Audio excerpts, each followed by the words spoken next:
when we started formulating what the story was going to be for Ant-Man and the Wasp, we realized we're really making a sequel to two movies, to Ant-Man and also to Captain America Civil War, because we couldn't ignore what had happened to Scott Lang in Civil War, which is he took the Ant-Man suit to sort of help this Avengers infighting. And it struck me that that's Hank Pym's worst nightmare, is that Scott Lang, who he had entrusted with his Ant-Man technology, now is going to take it without asking and go fight with the Avengers. And of course he ends up getting caught and put in this underwater prison, the Raft. So that gave us a really organic jumping off point, because the writers and I sat there and we talked about, well, how would Hank Pym react to that? How would Hope Van Dyne react to that? And also, how would Scott react to it? Because that's Scott's worst nightmare too, is being in a prison and not being able to see his daughter. So it really gave us a natural starting point for this movie, and that was dealing with the ramifications of Scott's actions in Civil War. I think one of the things that I like in sequels in general is when you pick up the characters from the first movie not at the exact point you left off in the first movie. So Hank and Hope's relationship is really different in this movie than it was in the first movie. There was a lot of conflict between the two of them in the first movie, because Hank had maybe not told his daughter the truth about her mother and was being overly protective with her. In the first movie, Hope is absolutely the one who should have been able to take care of Hank's problem for him, but he brought in Scott Lang because he was really being overly protective with his daughter. He didn't want her to put on the Ant-Man suit or anything like it, because of course his wife had met an untimely end doing the same thing. In this movie, they've resolved those issues, and she's a fully formed hero, and Hank and Hope are working incredibly well together. I think he's very proud of the fact that she's taken on the mantle of WASP. And they're also partners in this scientific endeavor, which is to build this quantum tunnel with the hopes of maybe bringing her mother back.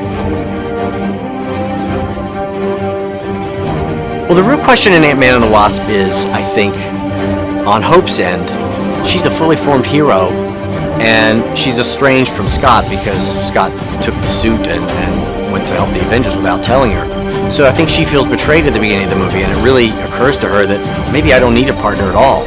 I'm doing really well as a hero on my own. Why would I need a partner? But because of this specific mission, Hank and Hope are forced to bring Scott into it because they need some information that he has. And throughout the course of the story, I think she remembers really kind of the feelings that she had for Scott, and also the value that Scott has, and the fact that he is, a really good-hearted guy at the center of it, and also a really heroic guy. But she's very conflicted about it. So the real arc of the movie between Scott and Hope is about, should they be a partnership? Are they going to be able to be a partnership? And throughout the course of the story and the events of the story, I think they realize that there might be a place for each other in their lives.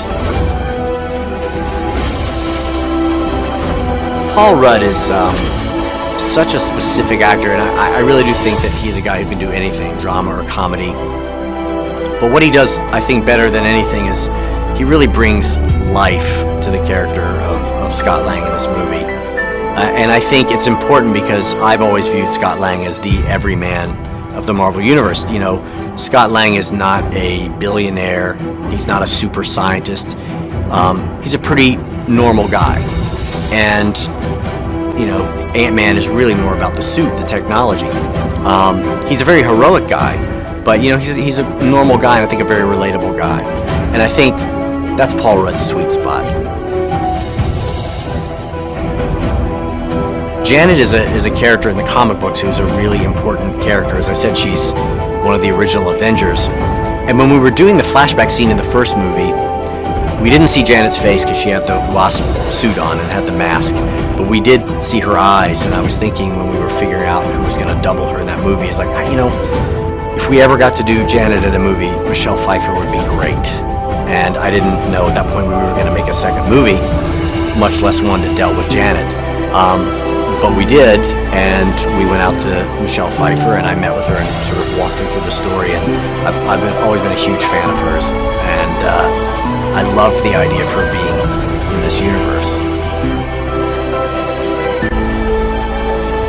I was thrilled when Lawrence Fishburne said yes to playing Bill Foster. I had no idea that Lawrence Fishburne was such a comic book nerd. He'll go toe-to-toe with you about any Marvel hero. He just grew up reading comics. And I love the idea that he is a formidable presence with that amazing voice. And we needed someone like that who was going